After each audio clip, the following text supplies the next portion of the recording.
What's up guys, I'm Chris, and this is the 8-Bit Guitarist. This is the first episode in a series I'm working on. I haven't got a full name for it. This is where I'm taking either bargain bin cheap gear or broken gear and trying to make it usable. Now, let me preface this video and perhaps the whole series ahead of time. You are likely 99.999% of the time just better off buying quality gear the first time around. If you buy with the intent to upgrade, likely you'll end up paying more in the long run anyway than if you'd have just bought whatever it was you needed right off the bat. Or you'll get a poor quality product that'll break and be unusable anyway. Now all of that said, I purchased a cheap faux gator style pedal board off of eBay for $50 earlier this year. And as you'd expect, it wasn't exactly quality. The interior felt started to peel off probably within the first couple days of having it. You'd take a pedal with Velcro on the back, try to pull it off the felt, and it would start to come up. I ended up just building a separate board with help of my dad because that was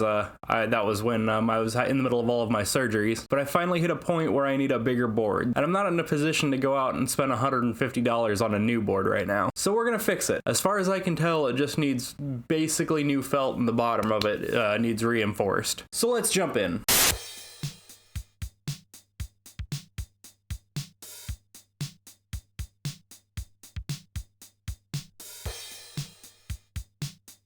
I picked up a cheap piece of plywood from my dad. He had an extra piece laying around.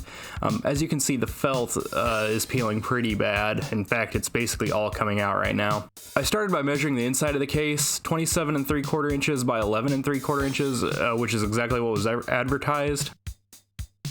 Then I made the cuts. I ended up using my table saw, which wasn't the best tool for the job. I was having some problems with my circular saw and was just tired of fighting with it. Now, doing it this way, it wasn't the cleanest of cuts. I mean, like I've said before, my eyes aren't great anyway, so could barely make a straight cut to save my life. But I wanted to at least make sure it was a tight fit. Then I just had to sand the rough parts off of the edges.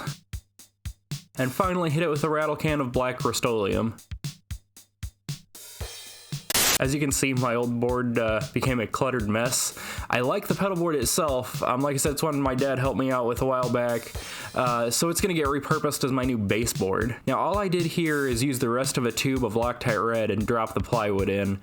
I'm not actually sure if Loctite Red is rated for wood and that cardboard, whatever that is underneath, but it seems to have done the job.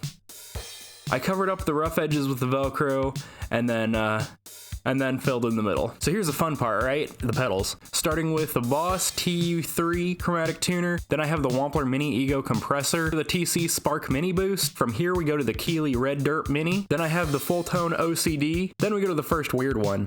I have a Behringer HM300. It's a clone of a Boss HM2. I like to do some prog rock, prog metal, and this one kind of gets me to a weird place. I leave it at a low gain setting, which basically makes it sound like a low-grade fuzz pedal, and it's pretty awesome. I love it. From there, I go to the Boss CE2W Wazacraft Chorus.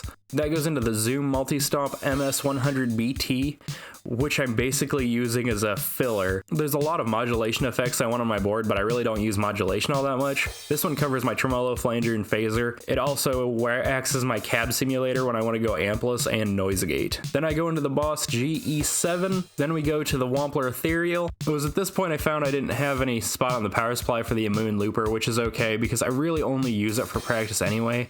It doesn't actually need to be on the board. I really need to upgrade the power supply. The Donner DP1 has done pretty well for me, but I need something that has a little bit more power options and is truly isolated power. Now I wired it up, but for the sake of this video, I didn't take time to do any cable management, so I apologize for that. So now let's talk about cost. So the pedal board itself was $50. Plywood, if I hadn't gotten it free, it would have been about $15. Velcro is $20 at Walmart. The spray paint is $5 for a total of $90.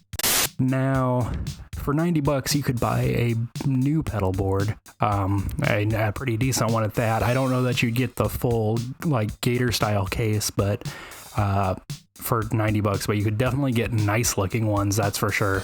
Honestly, I think you're better off picking out a pre-built one anyway. Well, that's all I got for today, guys. Check back next week for a full demo of the board. Thanks, everybody. Remember to find me on Instagram, Facebook, and Snapchat, all at the 8-Bit Guitarist. Also, be sure to find me on Patreon as well. I've got some benefits up, and more are coming soon. Stay connected, stay creative.